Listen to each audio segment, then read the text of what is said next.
आपण पाहतोय की गेल्या काही दिवसांपासून भारत आणि पाकिस्तानमधली युद्धजन्य परिस्थिती ही मोठ्या प्रमाणावर चिघळत चालली आहे आणि अशातच 10 मेच्या म्हणजे शनिवारच्या जर घडामोडी पाहिल्या तर त्या दिवशी संध्याकाळी 5:30च्या दरम्यान अमेरिकेचे राष्ट्राध्यक्ष डोनाल्ड ट्रम्प यांनी एक ट्विट केलं, ज्यामध्ये त्यांनी सांगितलं की अमेरिकेच्या मध्यस्थीनंतर भारत आणि पाकिस्तान दोन्ही देश हे युद्धबंदी करण्याचा निर्णय घेत आहेत. म्हणजेच काहीतरी युद्धविराम हा घोषित करण्यात येतोय, सीज फायर डिक्लेअर करण्यात येत आहे.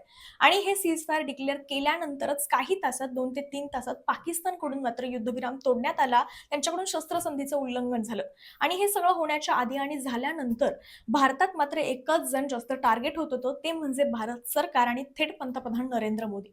याचं कारण म्हणजे जर आपण इतिहासात थोडं डोकावून पाहिलं तर 1971 साली भारत आणि पाकिस्तानमध्ये जी तणावपूर्ण परिस्थिती निर्माण झाली होती, त्यावेळी 93,000 पाकिस्तानी सैनिकांनी भारतापुढे शरणागती पत्करली होती. आणि त्यावेळी पंतप्रधान होत्या इंदिरा गांधी. आणि इंदिरा गांधींनी त्यावेळी पाकिस्तानचे 2 तुकडे केले होते आणि बांगलादेश हा वेगळा केला होता. त्यावेळी व्हाईट हाऊसमध्ये त्यावेळेचे अमेरिकेचे राष्ट्राध्यक्ष जे होते ते म्हणजे रिचर्ड निक्सन यांनी इंदिरा गांधींना सांगितलं होतं की भारताने जर पाकिस्तानच्या कोणत्याही कारभारात हस्तक्षेप केला तर भारताला अमेरिकेकडून मोठे परिणाम भोगावे लागतील.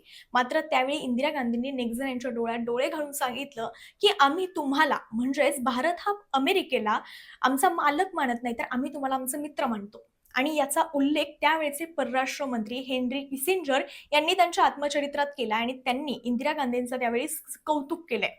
आणि या सगळ्यामुळे आपली इमेज जी बनली होती भारताची ती अशी बनली होती की कोणाच्याही दबावापुढे भारत हा झुकत नाही. मात्र आता डोनाल्ड ट्रम्प यांनी आपल्या भारतातल्या कोणत्याही परराष्ट्र म्हणजे आपल्या भारताच्या परराष्ट्र मंत्र्यांनी कोणतीही घोषणा करण्याआधी स्वतः युद्धविराम हा घोषित केला. असं का करण्यात आलं? डोनाल्ड ट्रम्प यांनी मध्यस्थी करण्याचं कारण काय? असा प्रश्न आता उपस्थित केला जातोय. आणि यानंतर सुद्धा डोनाल्ड ट्रम्प यांनी अनेकदा म्हटलंय की पाकिस्तान आणि भारताचा 100 वर्षांपासूनचा काश्मीर बद्दलचा हा वाद आहे. आपण जर पाहिलं तर काश्मीर तयार होऊन किंवा स्वतंत्र म्हणून 80 वर्ष सुद्धा झालेली नाहीयेत, तरी सुद्धा अमेरिकेचे राष्ट्राध्यक्ष डोनाल्ड ट्रम्प यांनी असं वक्तव्य केलंय. त्यामुळे याच्यावर अनेक प्रश्नचिन्ह उपस्थित करण्यात येत आहेत आणि आता मात्र त्यांनी पुन्हा असं बोललंय की काश्मीरवर कोणता तोडगा निघतो का हे आम्ही पाहणार आहोत. त्यामुळे आता काश्मीरच्या प्रश्नातही डोनाल्ड ट्रम्प काय नाक खुपसणार आहेत असा प्रश्न आता उपस्थित केला जातोय.